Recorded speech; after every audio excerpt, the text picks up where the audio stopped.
हिंदवी स्वराज्याचे सरसंस्थापक छत्रपती शिवरायांना मानाचा मुजरा करतो। भारतीय राज्यघटनेचे शिल्पकार भारतरत्न डॉक्टर बाबासाहेब आंबेडकर यांना मानवंदना अर्पित करतो आणि आजच्या या मंडणगड येथील नवीन दिवाणी आणि फौजदारी न्यायालयाच्या इमारतीच्या उद्घाटन प्रसंगी मंचावर उपस्थित असलेले महाराष्ट्राचा गौरव आणि भारताच्या सर्वोच्च न्यायालयात सरन्यायाधीश म्हणून जे आज कार्यरत आहेत असे आदरणीय भूषण गवई साहेब, मंचावर उपस्थित असलेले बॉम्बे हायकोर्टचे मुख्य न्यायमूर्ती श्री चंद्रशेखर साहेब, महाराष्ट्राचे लोकप्रिय उपमुख्यमंत्री माननीय श्री एकनाथराव शिंदेजी, माननीय न्यायमूर्ती श्री मकरंद कर्णिकजी, माननीय न्यायमूर्ती श्री माधव जामदारजी, आमचे सहकारी पालकमंत्री उदय सामंतजी, योगेश कदमजी, श्री विनोद जाधव, प्रभारी प्रमुख जिल्हा व सत्र न्यायाधीश श्रीमती अमृता जोशी, दिवाणी न्यायाधीश, त्याचप्रमाणे बार काउन्सिलचे अध्यक्ष ॲडव्होकेट अमोल सावंत, सदस्य ॲडव्होकेट संग्राम देसाई, ॲडव्होकेट मिलिंद लोखंडे, समोर बसलेले सर्व न्यायमूर्ती, आमचे विधिमंडळातील सर्व सहकारी, सर्व अधिकारी, सर्व ज्येष्ठ वकील मंडळी आणि उपस्थित सर्व माझ्या भगिनी आणि बंधूंनो, आज खरोखर आपल्या सर्वांकरता हा अतिशय आनंदाचा क्षण आहे की मंडणगडच्या न्यायालयाचं उद्घाटन होत आहे।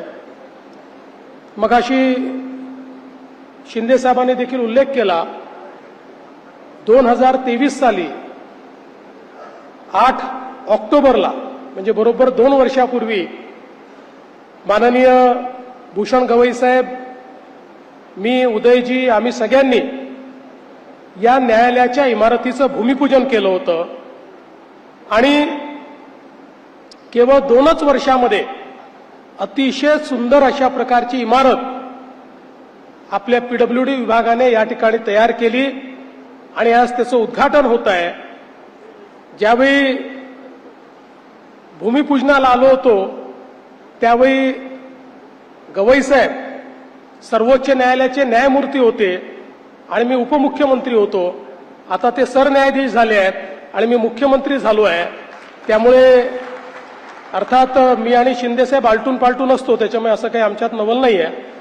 पण मला एक गोष्ट या निमित्ताने सांगायची आहे की बरेचदा उल्लेख होत असताना गवई साहेबांमुळे कोल्हापूरचं खंडपीठ झालं, इथलं न्यायालय झालं किंवा अनेक न्यायालय झाली असं आपण सांगत असतो, पण खरं तर हा संपूर्ण न्यायालयीन इन्फ्रास्ट्रक्चरचा जो प्रवास आहे हा या ठिकाणी गवई साहेबांच्या नेतृत्वात आणि त्यांच्या सल्ल्याने 2014 पासून सुरू झालाय। ज्यावेळी 14ला मी मुख्यमंत्री झालो त्या काळामध्ये इन्फ्रास्ट्रक्चर कमिटीचे प्रमुख म्हणून किंवा वेगवेगळ्या भूमिकेमध्ये सातत्याने गवई साहेब हे सरकारसोबत, त्यावेळेचे जे कोणी मुख्य न्यायाधीश असतील त्यांच्यासोबत एक प्रकारे सरकारमधला आणि न्यायालयातला दुवा म्हणून कुठे इन्फ्रास्ट्रक्चर तयार झालं पाहिजे, कुठे इमारती तयार झाल्या पाहिजेत, त्या लवकर कशा होतील याकडे सातत्याने ते लक्ष देत राहिले।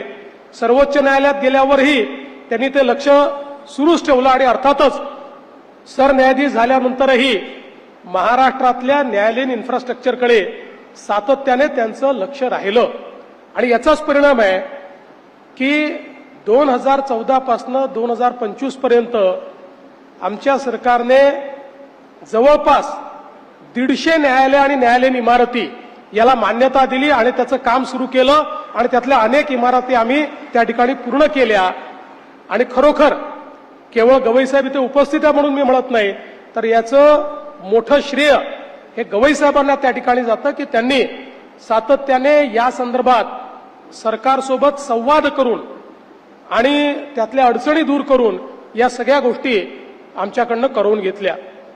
मला याही गोष्टीचा आनंद आहे की मी मुख्यमंत्री असताना, उपमुख्यमंत्री असताना आणि आताही विधी व न्याय खातं हे माझ्याकडेच ठेवलं. जेव्हा शिंदेसाहेब मुख्यमंत्री होते मी त्यांना मागून घेतलं. मी म्हटलं हे खातं मला माझ्याकडे हवं आहे, कारण मी वकील आहे, जरी प्रॅक्टिस करत नसलो तरी त्यामुळे एक थोडं प्रेम या खात्याबद्दल विशेष माझं होतं. आणि म्हणून मी शिंदेसाहेबांना सांगितलं की, आणि ते मुख्यमंत्री असताना देखील आम्ही जवळपास 29 वेगवेगळ्या न्यायालयीन इन्फ्रास्ट्रक्चरला त्या ठिकाणी मान्यता दिली. त्यामुळे उदय सामंतजी आपण काळजी करू नका. चिपळूणचं जी मागणी आपण न्यायालयीन इमारतीची केली आहे ती तात्काळ आम्ही मंजूर करू. तुम्ही बिलकुल चिंता करू नका. लगेच त्याला ही मान्यता ही दिली जाईल. आणि अर्थातच अंबळवेच्या संदर्भातही आपला आराखडा तयार झालाय. त्याला वेग देण्याचं काम हे येत्या काळामध्ये आपण निश्चितपणे करू. हे न्यायालय याकरता महत्वाचं आहे की आज आपण विचार केला तर इथनं रत्नागिरी जवळपास 150 किलोमीटर आहे. जवळपास 4-4.5 लाख लोकांना हे न्यायालय मध्यवर्ती पडणार आहे.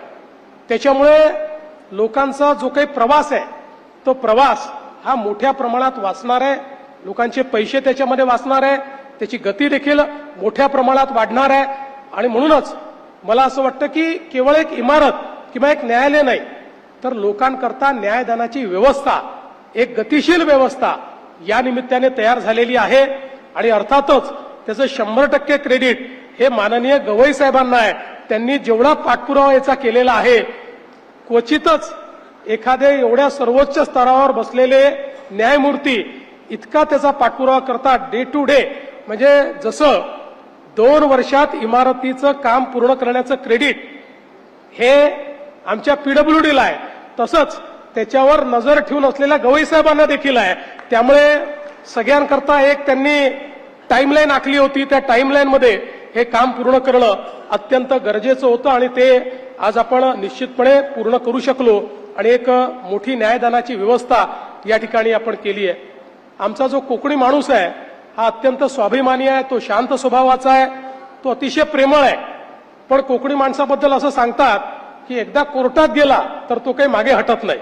त्याच्यामुळे कोर्टाचा निर्णय झाल्याशिवाय तो काही पाठीमागे हटत नाही. आणि म्हणून या सगळ्या परिस्थितीमध्ये या न्यायालयाच्या माध्यमातून हे जे काही प्रलंबित खटले आहेत ते वेगानं त्या ठिकाणी निकाली निघतील याबद्दल माझ्या मनामध्ये कुठलाही संशय नाही. आज खरं म्हणजे आपण बघतो आहोत की अनेक बदल आता या ठिकाणी झाले आहेत. आमच्या बॉम्बे हायकोर्टने आता थेट प्रक्षेपण देखील सुरू केलेलं आहे. थेट प्रक्षेपण सुरू झाल्यामुळे अनेक आता खटल्यांच्या संदर्भातले व्हिडिओ हे आम्हाला युट्यूबवर पाहायला मिळतात आणि त्यातनं अनेक कशा प्रकारे न्यायदानाची प्रक्रिया चालते ही देखील आता लोकांपर्यंत त्या ठिकाणी पोहोचते. त्यामुळे मला असं वाटतं की कुठेतरी या सगळ्या व्यवस्थेला वेग यावा हा प्रयत्न सातत्याने चाललेला आहे.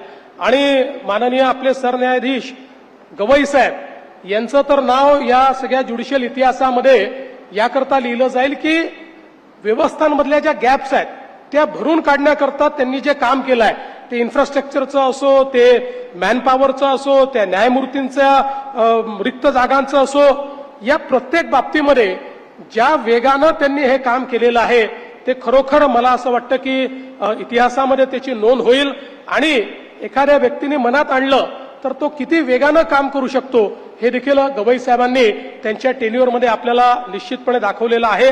आणि आता येत्या काळामध्ये आपल्या सगळ्यांचाच हा प्रयत्न आहे, सरकार म्हणून आणि ज्युडिशियरी म्हणून, की नवीन कायदे, क्रिमिनल कायदे आलेले आहेत, त्या कायद्यांच्या माध्यमातून वेगाने लोकांना न्याय मिळाला पाहिजे, सिव्हिल कोर्टात वेगाने न्याय मिळाला पाहिजे. त्या दृष्टीने आमचं न्यायालय आम्हाला जे जे काही सूचना करेल सरकारच्या वतीनं मी आपल्याला आश्वस्त करू इच्छितो की निश्चितपणे त्या सूचनांचा अवलंब आपण करू. आपल्या भारताचे संविधानकार भारतरत्न डॉक्टर बाबासाहेब आंबेडकरांनी एक इतकं सुंदर संविधान आपल्याला दिलेलं आहे की समाजातल्या प्रत्येक व्यक्तीला संधीची समानता देखील आहे आणि प्रत्येकाकरता न्याय देखील आहे. आता व्यवस्थेवर ही जबाबदारी आहे की या संविधानाने जो विचार अपेक्षित केलेला आहे, या संविधानाने जे काही त्याचं परिवर्तन अपेक्षित केलेलं आहे ते व्यवस्थेच्या माध्यमातून अचीव करणं तिथपर्यंत पोहोचवणं आणि पोहोचणं ही जबाबदारी आपली आहे आणि महाराष्ट्राचं सरकार म्हणून ही जबाबदारी आम्ही चांगल्या पद्धतीनं या ठिकाणी पार पाडू हा विश्वास मी आपल्याला देतो. पुन्हा एकदा भारतरत्न डॉक्टर बाबासाहेब आंबेडकरांच्या तालुक्यामध्ये एक सुंदर अशा प्रकारचं कोर्ट या ठिकाणी तयार झाल्याबद्दल या तालुक्याच्या आणि जिल्ह्याच्या सर्व नागरिकांचं अतिशय मनपूर्वक अभिनंदन करतो आणि माझं बोलणं संपवतो. धन्यवाद. जय हिंद, जय महाराष्ट्र.